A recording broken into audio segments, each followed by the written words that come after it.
Hello everyone, welcome to your weekly tech update, the show that explores the newest, coolest, and craziest side of tech available on the interwebs. I am your tech director, Ray McNeil. Coming up on the program today, a lengthy version of Monopoly offers purgatory for all players. Branson's Virgin rocket takes satellites into orbit. Happening in this week's What The, there's an old saying that goes, "Hell hath no fury like a woman scorned." And as one cheating boyfriend recently discovered, that can be true in a variety of ways. And of course, we'll wrap up the program with this week's Moment of Joy. All that and a whole lot more coming up on today's edition of your weekly tech update. Next.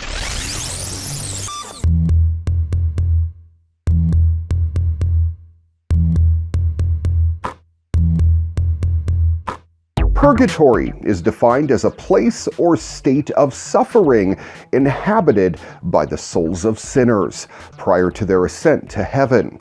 And while the term obviously has a religious connotation, what better description than that for the longest game ever edition of Monopoly? Because as its name implies, the longest game ever edition offers games that seemingly will last an eternity. Or until somebody decides to sell their soul for Park Place anyway. Techno Bob reported on the potentially maddening version of the classic board game.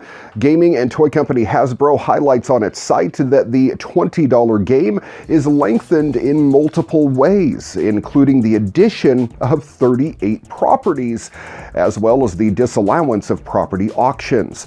On top of those two changes, the longest game ever edition also utilizes a single die and has money that you can rip in half to increase your total in-game cash flow. In this version of the game, players can also continue playing after bankruptcy, as at least one version of the rules requires potential winners to own every single one of the board's 66 properties. As far as actual playing time that people should expect, estimates are unclear. Hasbro doesn't imply potential runtimes for games, but one could venture a guess based on anecdotal data. For example, a lot of people say that their games run on average 60 to 90 minutes.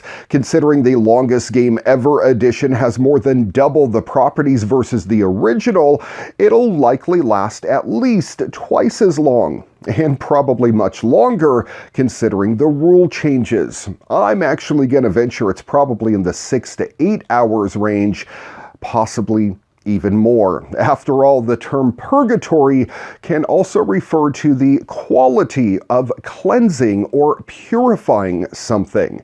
And for some sore board flippers out there, what could be more cleansing than an endless game of Monopoly?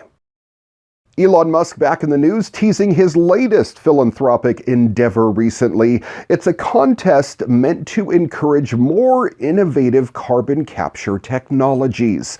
He said, quote, "I am donating $100 million towards a prize for best carbon capture technology," adding that he would provide details within the coming weeks. Musk, the CEO of Tesla and SpaceX, who briefly passed Amazon CEO Jeff Bezos as the world's richest person before a slide in Tesla's stock price dropped him back into a second spot, recently asked his Twitter followers for advice on how best to give away his money. Critical feedback is always super appreciated, he said, as well as ways to donate money that really make a difference, way harder than it seems. Musk tweeted earlier in the month that he was looking for everybody's opinion. In 2012, Musk signed the Giving Pledge, an initiative launched by Bill Gates and Warren Buffett that asks signatories to donate at least half of their wealth within their lifetime. He has primarily donated towards science and engineering education, renewable energy research, pediatric research, and research into human space exploration. But an estimate by Forbes in September found that Musk has donated just $100 million, less than 1% of his net worth, which consists mostly of stocks in his own companies.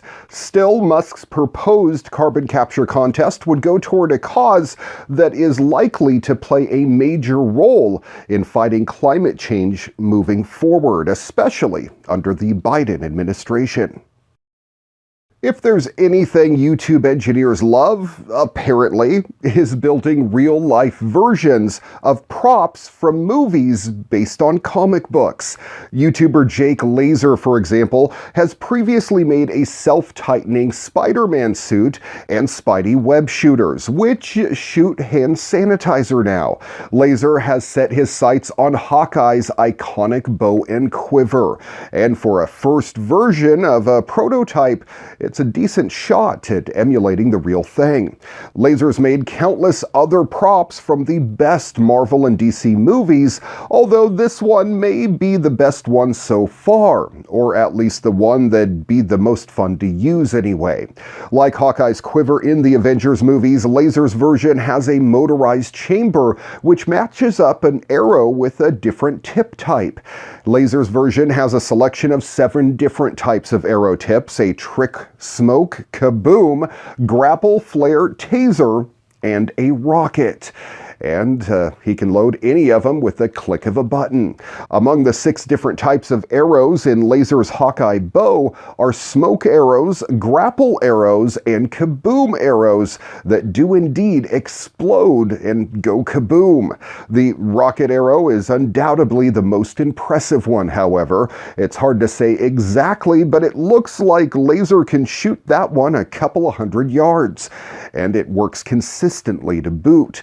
For anyone that's not so much into the DIY aspect of the bow and quiver, Laser tests it out in a 16-minute video on YouTube. He performs a superhero test run, he calls it, with the bow, showing off the capabilities of each arrow type, and aside from the rocket arrow, the one carrying a camera, aka the spy arrow, seems to be the coolest. It certainly performs its somewhat creepy function of providing the arrow's point of view anyway.